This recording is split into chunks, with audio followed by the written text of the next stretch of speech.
Hi, you are welcome. Hi Jeff. Hi. Kuligayo mu meeting gye muva. Tuvuddeyo. Muva kulya masavu. Tugezaako okutematema ennyama tulabe nga abayimbi bafuna kasente. Muva kutematema nnyama. I know. Let's digrade a little bit into that. So that's a good one. For ababadde mu advocacy. Advocacy owogezaako kulaba nga music industry. Government egiwa attention especially mu budget ebadde mpanvu nnyo yatandika emyaka nga 8 mabega nedda mu giye eyokubiri mu myaka nga 3 mabega nedda mu neto leno tugitwale nti manual nedda mu yokubiri mu 2023 mu 2024 ne tulumba buli womanyi Ministry of Finance yonna ne tukonkonayo ne batusuubiza ne basooka ne bateekamu ne batujjamu eventually ne bagamba mulindeko tugenda bateera ddala mu 2025 2025 eventually etuuse batuteereddemu akasente era kati creative industry bagiwadde 28 billion ezo omwezi 28 billion mulimu 5 billion for this financial year for the music industry strictly. Music industry alone enough 5 billion. 5 billion.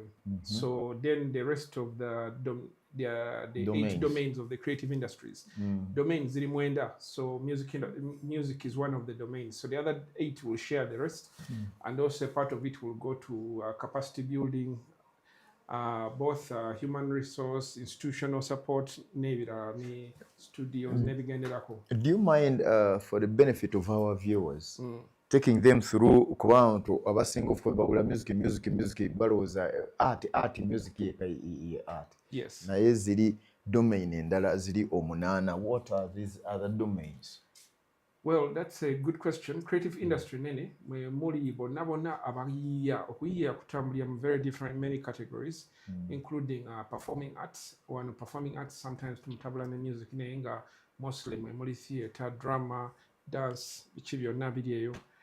Mulimu heritage ne bana abali mu cultural heritage abano ba traditionalists abensaasi bonna bali eyo bonna tubala nti bali mu creative industries bana abasiiga aba art visual art audio visual aba filimu nabo bali eyo aba innovators aba software biki ba graphic designers abantu ababulire nti waliyo ne domain era muno out of those 8 mulimu neya culinary arts. Yes. Culinary arts abayiiya mu by'emmere tukibala nti ne mu mmere waliyo creativity tunatulaawo nayiiya ka recipe abamu ne bakola zi fusion eza western asian african yona creativity era naye bambalanga culinary arts. Yes. Omanye abantu, I think that is very useful. Abantu bamanyi nti when we talk of the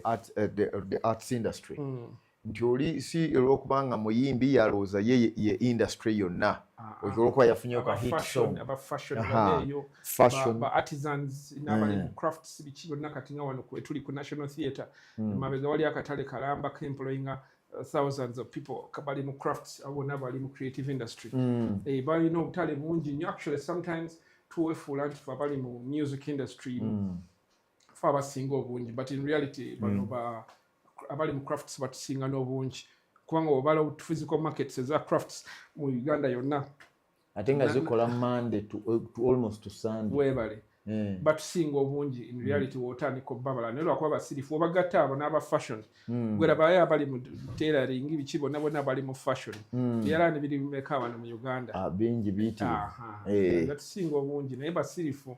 Okay, Amina, that is great news that finally the government has allocated some funds kugamba kansuubire. Omanyi bagamba oluusi tubeera nga tuli oke nga tewali ssente. Akasente bwe kajja netukyankalana noli okulaba bbulu bwe zikyankalanya. Naye abantu kye balina okumanya ku ezo ssente ezo ssente nsigo.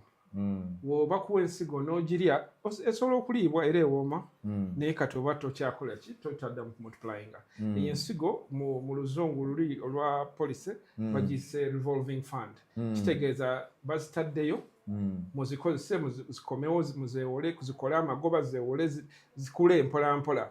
Our utilization oba enkozesa yaffe wesukkako ezo ssente ziriwo nga mu budget endala bakola ki batwongerezaako era ssente. But for now eringa ng'ensigo esooka notugezesa naffe tuve mubiri kubanga waliwo bakolanga bu grants oba bu one off allocation buno bwa emergency naye kati batandise okukolera ddala proper funding si grants zino loan kati ogenda kulaba emiggo gya accountability gigenda kubeera strict this time. Batugambye bulijjo tubeera ku side eri nga tufa abakanyuga amayinja naye ku luno naffe tuli mu lusaniya era sawa eno ojja kulaba nga ba creative industry bali mu parliamentary accounts committee nti gundi nga babakuba billioni zino bakuba babuuza akana n'akataano kubanga kati tugenda kubeera nezi direct MOUs ne government kitegeeza kati naawe olina direct accountability si nti minister ajja okunyonyola ebibyo bajja kuyita obyennyonnyolere sente gye wazikozesa.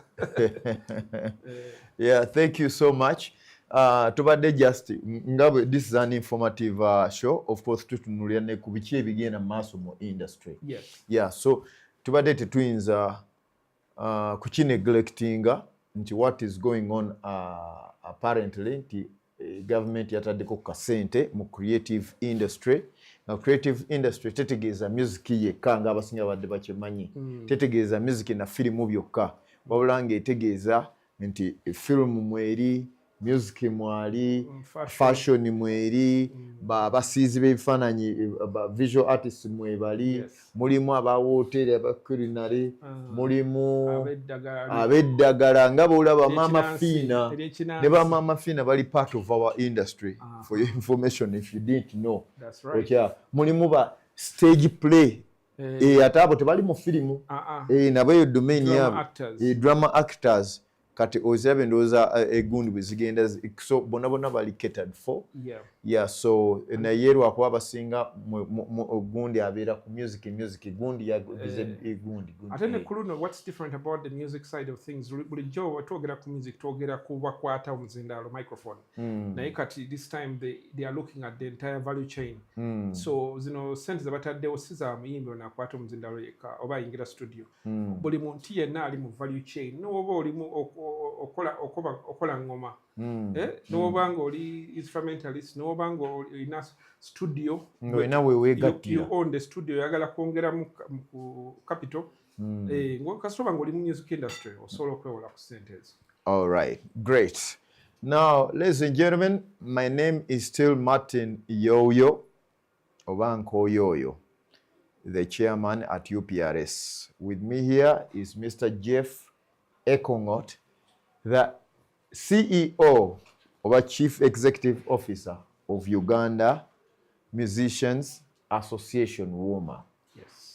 Atera in another shade, musajja ono abadde advocate nnyo era kino gyatandikidde abagambye nti be bamu baatandika okusindika almost 8 years ago nga bagamba creative industry efune budget inclusion ekitegeera naffe tubeere catered for. So kudos, thank you so much. You're welcome. So far so good. Era katusuubire nti we shall live to celebrate the gains. Yeah. Last Thursday we did talk about netu promising anti tugenda kutunuulira the different types of royalties that are in a song. Kugamba nti zirimeka artist mwasobola okujja ki akasente kugamba omuntu aleme kuba we go to the studio abasinga we don't know these things as laymen. We go to the studio no recording akayimba netumanyi kiddako akyala abalanoga kati akayimba njagala kujja kwewandiisa ku UPRS naye tamanyi jja kwewandiisa ku biki over what tamanyi what should he demand for from a collective society gani tuba tu operating la mugundi eyo. So this show today twagidedicating to the members basobole okuyiga era bategeere what there is in a song. Kakati, take it away. What first of all, how many royalties are in a song? Maybe before okay. Jagala kutandikira ku wider context. Yeah. So we're talking about royalties. royalties zijja amaanyi gaazo mu teeka etteeka lya Uganda erya Copyright and Neighbouring Rights Act. There's a reason lwaki baaliwo amanya abiri naye nga tuba twogera mu lulimi olumpimpi tugamba bugambi copyright naye ate ne tuddamu ate ne twongera ku neighbouring rights because it is intentional. Globally abantu abasinga baba bakola research ku music industry balaba royalties zebasobola okufuna mu music. Usually the focus is on the way CMOs in other countries are structured. Era abantu ojja balaba nga bakola research ku BMI, ASCAP, PRS UK nekirala. Naye Uganda is very distinct and it's very important abantu bawe foundation eyo so that they will understand our royalties much better. Now in most countries they have what their CMOs are known as a PRS and this is Performing Rights Society. You see in the name there's the word performing rights. Why? Because their focus is mostly on performing rights. Whereas we have the same acronym in our CMO's name, Uganda Performing Rights Society. UPRS is much more than a performing rights society. It's a performing rights and neighboring rights society. Although that doesn't appear in its name, but it is a performing rights and neighboring rights society. And because it's a performing rights and neighboring rights society, it expands the royalties that it collects. So to take royalties, royalties, you know, ziri mu biti bibiri. Ziri mu biti ekiva mu copyright, the other half of copyright, ya copyright, then ne side ya neighboring rights. Side ya copyright we wali performance rights we wali synchronization rights then mechanical rights sorry that had skipped my attention. Those three are the core. Now there may be other secondary rights, but let's focus on those to keep the conversation more direct. So wobera composer obanga involved in the composition of a song, then omanya nina okunganya mechanical rights, nina okunganya performance rights ne synchronization rights. Nga mechanical rights chechi. Mechanical rights zina history nga ava nga tukyali mu bya CD tapes. Buli webakolanga copy, a mechanical copy. The word mechanical comes from the word physical, because it's a physical thing. Nga buli webakola copy ng'olina obeerako ka percentage nga composer oyambadde enkofiira ya composer naye bw'obanga ate neeri mu neighboring rights era nayo yegwenani era nayo okuŋŋaanya naye sooka tufocusinge ku composition side of the song. Nti as a composer you collect royalties from what they call mechanical royalties. And era wano Uganda, our CMO zonna yezikuŋŋaanya. But in other countries, they have a separate institutions dealing with that. For example, in the US, which is like the biggest music market in the world, they have the MLC, which is the Mechanical Licensing Collective. The Mechanical Licensing Collective is one that collects mechanical royalties from songs. These royalties are collected when a song is downloaded. So copyright are interesting. Oluyimba buli lukyusa position nga babala amajja ganjawulo. So what that means really is that when kwata Spotify nenkola ki nenzanya buzanya oluyimba babala nti oluperforminze to simplifying the language, you have played the song. But when you download the song so that you can access it anytime, that is a mechanical royalty. Usage on the same platform, the same person able to watch babala. So when a user downloads the song, they count that as a mechanical royalty. So the composer is paid for the download. It comes from the other history. They are assuming that you've made a copy. You've made a copy. You've bought. Yeah, you've bought or digitally made a copy. How have you made a copy? You have moved a copy from the server in America to your gadget, to your device, or to a cloud service nearer you. So you have made the physical. Or downloading se ku simu. Oba n'olujja ku simu n'oluteeka ate ku flash. That earns you a mechanical royalty. So Then performance royalties. Nazo zibalibwa separate. Woluzanya just play. That is copyright. But for an omulimi which we tend to say he is playing the song. But the mululimi ulibagamba performing the song. It's a performance. It's a performance. So it's counted as a performance. So waliwo performance rights. Waliwo performance rights. Era nawo bakola ki? Babala akasente. So nowekanga okuŋŋwanya akasente. Then mweno right eyokusatu ya synchronization. Oluyimba webalukozesa mu video wa firimu. Oli akoze documentary, oli akoze movie, ne baluteekako. Era nawo buli webalukozesa oba babala ki? Royalties. Eyo firimu buli weezannya babalawo royalties. Nenge ebiseera bisinga ezo bw'obanga artists basobola okuzeekwasaganyiza individual. Yes, indeed. Basobola ozeekwasaganyiza naye waliyo ne companies eziri dedicated to ki? Publishing. Synchronization. Right. Era bo specializing anti bo banoonya companies ezigula music for film or documentaries and other use cases. So nga bo bakola ki? Bakuyambako kwebyo. Nobanga they sort of, it's another form of collective licensing, but you sign directly with them as an artist. But that becomes a stream of revenue for royalties. Then coming to side B. Side B, the sound recording the side. Sound recording. Abalala kye bayita master. The master. The master.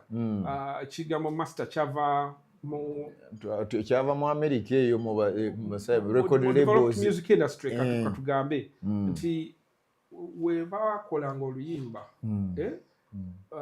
nga tukyali mu analog, they needed to record it on to create the original. Create a copy. Mu lulimi lwaffe olufuutifuuti lwawano nti original ye master. Ye original copy. Master copy. Era yakolebwanga mu ngeri ya njawulo nnyo.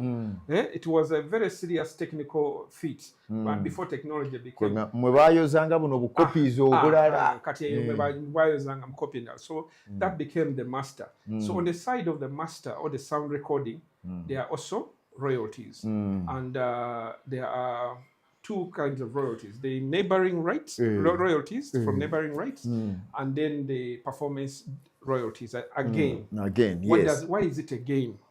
Because when you can find that you are the composer of the song, but you're not the owner of the master copy or the sound recording.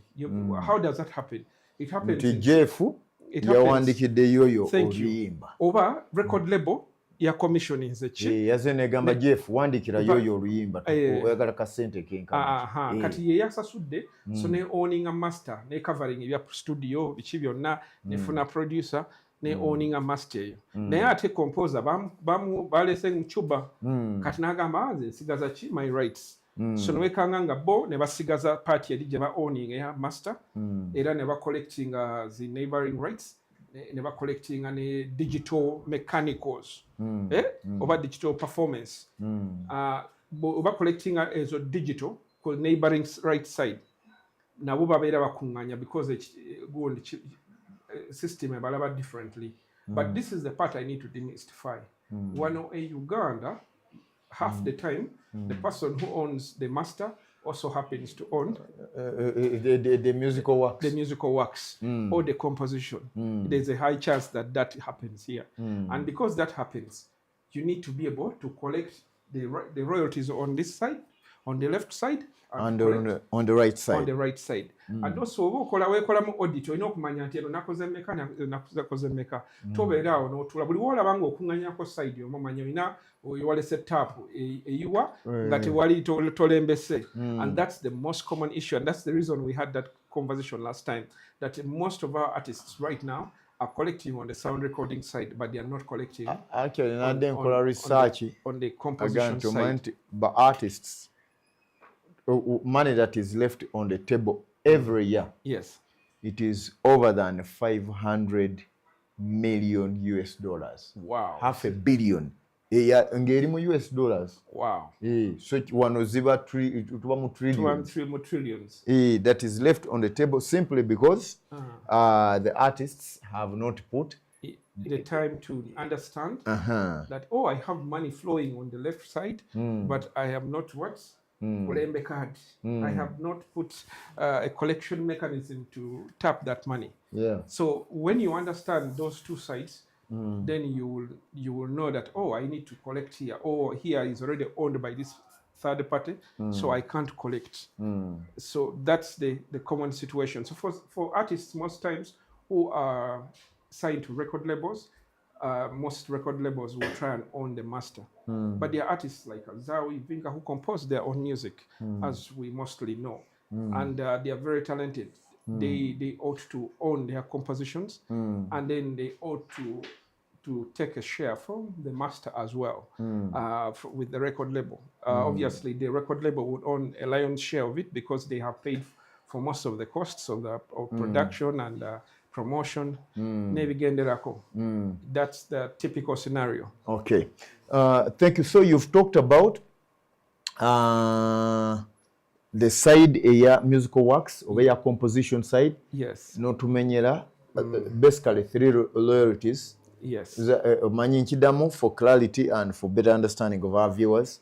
Esatu eziri ku musical works, tugambe musical mechanical royalties collected by MLCs over music licensing collectives. No, that's in the US. A specific that's in the US. Yes, yes. MLC. MLC. But here in Uganda, UPRS. UPRS collects everything. Collects everything. Except synchronization. Yes. Netwogera ne ku sync, then netwogera ne ku performance. Yes. That is on the side of the composition. Yes. Netugenda ku side neighboring rights. Over the sound recording. The sound recording. Yes. Netwogera eyo ku ate ebiri netwogera ku performance rights still. Yes. Netwogera ne ku ndala ebadde ya neighboring rights. Neighboring rights. So neighboring rights in that context maybe to try and develop. Katolaba ku side to get the performance performing rights, which is money collected from radios, TVs, and other users, including bars, restaurants, and all those places, to compensate the composer. Now, on the other side of the coin, the neighboring rights are actually the same thing as broadcast rights, but they are now compensating the owner of the sound recording. The performer. On this side, the owner of the sound recording. Sometimes it may not even be the performer.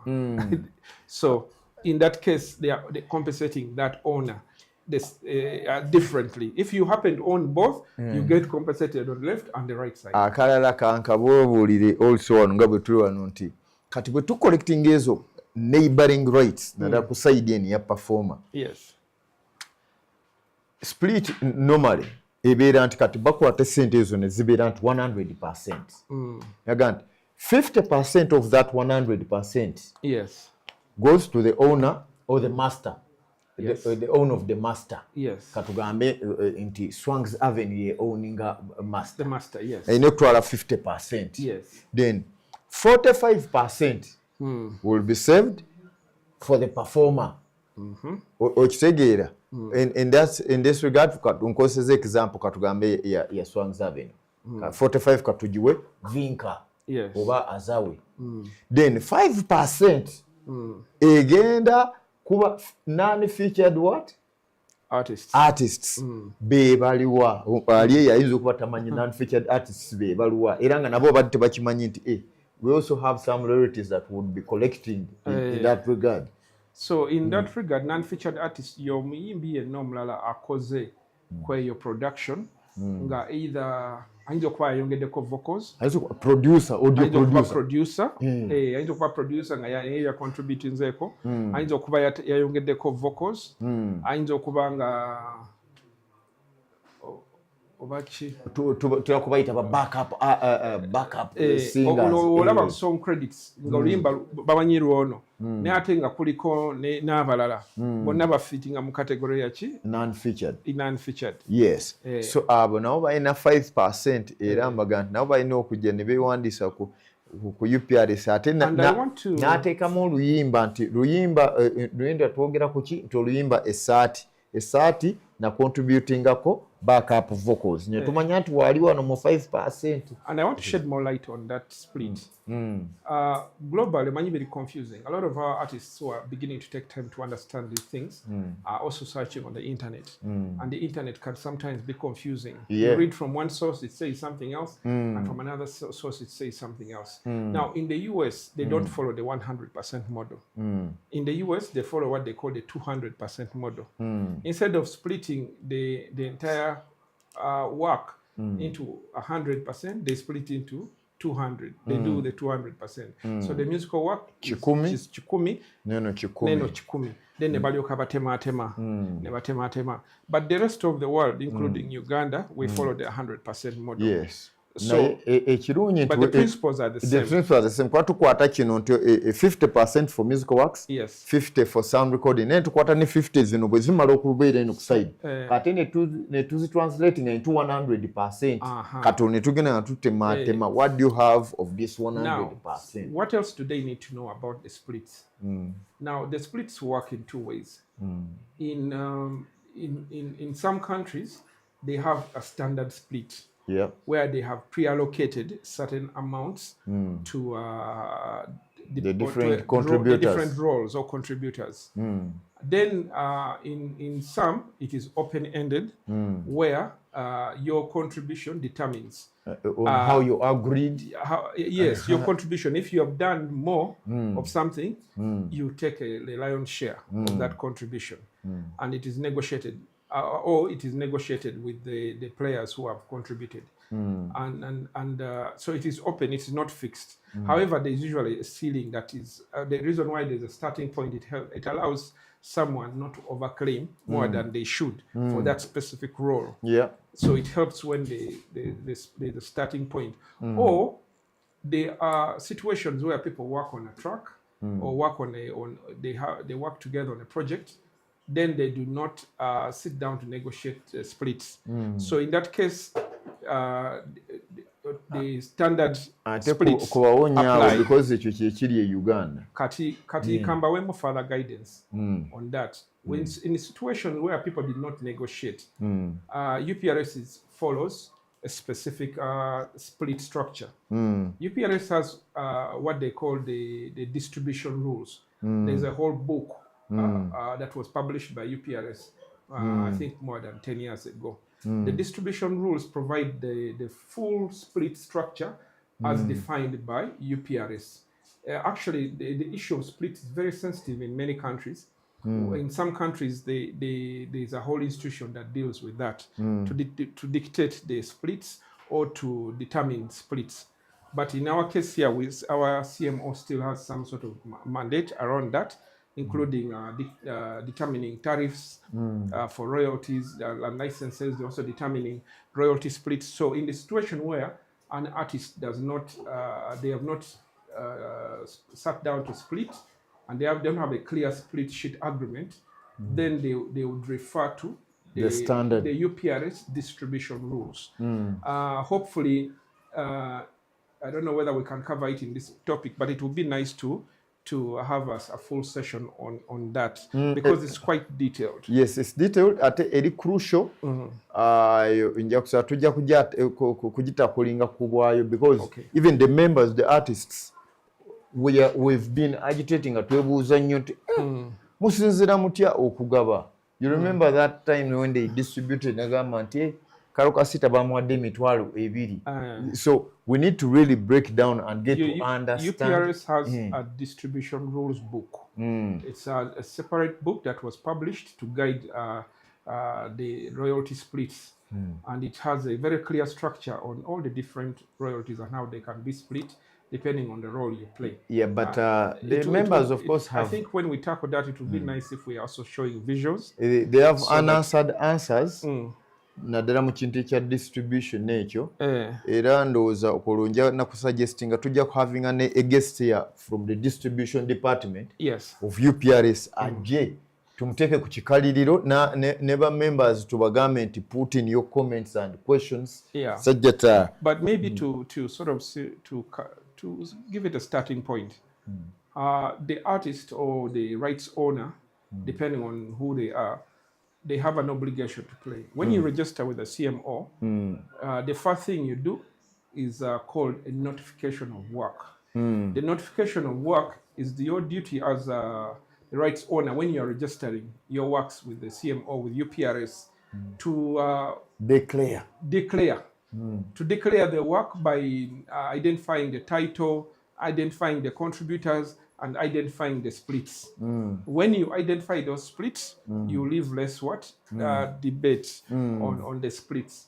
When you declare the works but you do not declare the splits, then you leave the CMO the duty of determining what the splits are, and in that case they revert to the default distribution rules.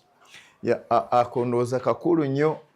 If I may say it again, to artists, kakatako, when you register with UPRS, of course, of that registering no recall, but kakatako also kyagame, you have an obligation. Okumanya nti ntaddeyo ennyimba zange ziri 5. Naye ku nnyimba ezi5, oluyimba na luyimba ne so and so, era gunda alinako contribution eno n'eno, percentage zino. Kwaba bojja okuregisteringa, bibeerako ne bakubuuza nti what percentage. Yes. Such that when time for distribution comes, it helps kane tusobola okumanya. I know. Maybe just to chip in a little bit, there's a huge mistake many artists make. When they sign up with UPRS and they register, they move on with their lives. They are like some creatures when they give birth to their offspring. Jirekao. Bwekuzabuka tejiddamu kola ki? Kudda kana kambata. Newa nembata zirabirira simanyi. But back to the issue. The issue is that artists who at least make an effort to join the CMO, they still make very little effort. In the sense that they come and they register, and then they declare the works that they have as of the time when they are registering, and then they leave it up to, at that. The UPRS needs to remind the members on a regular to update their works. Yes. I would because most artists, on average, at least every 3 to 6 months, they will have a new song. It's very hard, even if it's not an album or anything, but at least they record new songs. But very few go back to their CMO account, UPRS account to update. So that's very important that we need to, I think, include it somewhere in our UPRS calendar to remind artists to update. In fact, we should do a massive sensitization, a quarterly reminder. You are away gamambuchi. Filing returns. Artists now by not filing a return. Go the declarations of works is it up to date. After music, tona recording and new music. The reason why they do that, because there is no motivation, there is no incentive, there is no reason. I think what UPRS needs to do, as you collect royalties, people need to start to see what they are likely to get on a quarterly basis, even if you don't distribute. So that when people see on their accounts that, hey, wait a minute, by this quarter I've already earned this much based on what has been collected. Wow, this is good. But what about if I add more of my songs now to the platform? If I declare more of my works, that means I might and more. What about these other songs I hadn't even declared? And the system needs to be able to show that they have computed this amount based on these declarations, so that you're not paid for songs that are undeclared. Do you get it? I do get it. Yeah, you're not paid, so that when you see, hey, for every song that I don't declare, that is money I'm leaving on the table.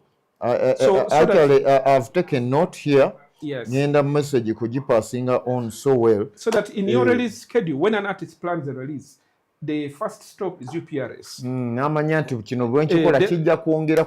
The more I delay, the more they are not counting royalties against my music, specific music. Okay, great. Of course, time is fast spent. We only have 5 minutes to sign out. What was the tutorial? We have not talked about print royalties. I would love to have an extended conversation on royalties, because I was very intentional in trying to keep it shorter, because there are so many channels of royalties. Channels, these are income sources where these royalties could come from. We haven't talked about those. We have talked about the basic royalties, what they are, but not the different channels where they can collect from. Hopefully in the next topic, we can cover that. But quickly, I can, I can tap into that. I'll give you an example. YouTube is the most popular royalty stream for Uganda. And the majority of Ugandan artists collect royalties from AdSense. What is AdSense? AdSense is when YouTube gives you a share of revenue collected from adverts. From adverts. Technically, they are not even the traditional royalties. The real royalties are still there uncollected. So most artists are focusing on this AdSense revenue share, not the real what? Streaming royalties. The real streaming royalties. They are also what we call streaming royalties. Yes, streaming royalties, the performance royalties, the mechanicals, the synchronization. Do you know that these videos that are using your songs, whether it's TikTok, in fact, TikTok abasinga kati abati sebatategeera nti ekisooka waliwo reproduction. So that's why I said that's a whole topic I want us to unpack properly. We will not do enough justice in this session. So, but for example, lyrics is one of the most popular searches on the internet, and lyrics also are licensed. Yes, abantu anti kyobanga nkajje ngamba waliwo abatakimanyi nti waliwo particularly ezo baziyita print royalties. Yes. There's a lyrics. And there are specific companies that are in that business where you submit. So that's why I say that's a different topic on the channels for collecting royalties. Nti bwoba waziyisizeeyo zigenda okujja eno abantu okuzikozesa ku YouTube. Yokamana is collected.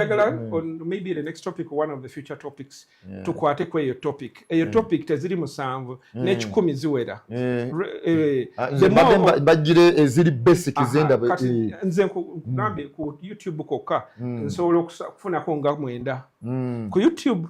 Of course, ojjako performance, ojjako streaming, ojjako mechanical, when we dig deeper, ojjako sync, ojjako print, bajja nakwewunya bulijjo zino sente zonna nzireka, ojjako mechanical. Buli omu ayanguwa kuteekako ziri eza bulango n'afuna split eyo, naye waliwo ziri zonna ziri ne system engeri yozifuna ndala nnyo azikuwa ziyita mu distributor ate nga zino ez'obulango eza AdSense zijja direct to you teziyita mu distributor. Those you see the difference. Kati neziri endala kubanga ziri zesasula between zesasula through the distributor, those are streaming royalties. Even distributors help you to reach more channels. Yes, they help you reach more channels. So depending on which distributor you're dealing with. And some distributors in their basic packages, they cover only certain limited scope of royalty channels. But in their advanced packages, they cover much more. So we will tackle that and we will unpack it. Thank you. All right, guys, of course, Billy technical, betaga, but you must be interested. Tewali muntu asobola kufuna sente nga tali interested mu kufuna sente. So, our discussion here is focusing on how do we translate our music into economic value. It's real economic value. That's why we are interested. That's why we are doing this. That's why we are taking the trouble and time to make sure that we teach, we sensitize, we create the awareness to our brothers out there who may not know, but again, itegeeza omuntu neno so translating into business. Okira nti mbadde kitegeeza mbadde nze nfuna wantu wamu nga ndekayo avenues endala nga 10 gwe nandijje akasente pubs zandigeze ne zigatta ngenda okugira ngo omwezi ninayoko some 5 million take home, which could be a sustainable job, a sustainable income. Never now concentrating on. Yes. So with that said, parting shots, of course, we'll have to come again to be demo next week on Thursday, same time. But your parting shots. So to understand this space requires commitment. In all the different ways you can make money from music. It's a business, so kumanya nti nkunganya wano nkunganya wali. So bitugezaako okwanjula so that mwongezeko bitegeera ate mubuwa obudde. So naye naawe olina biwa obudde to understand it. So when you can't understand it from this session, reach out to the experts. I always encourage for artists to work with already companies that are beginning to set up on ground. We have Yuga Tunes, we have Omziki Distribution. I am a publisher myself. If you want companies, a company I'm Black Canvas Media. Wobanga oyagala ku sorting your publishing and distribution, we can also support you. We have a different kind of distribution, invitation only, for bigger artists. On demand. Or Katinga Bebe Cool, Taliku public distribution, Aliku invitation, where you get supported beyond just sending your music out. So Obiranga, we have big account, or we are following a Werako, we can talk and we can support your distribution much effectively. Yeah, so thank you so much for making the time. We don't take it for granted. And for you, for making the time to be on, so that we can have this conversation. Thank you, and until we meet again.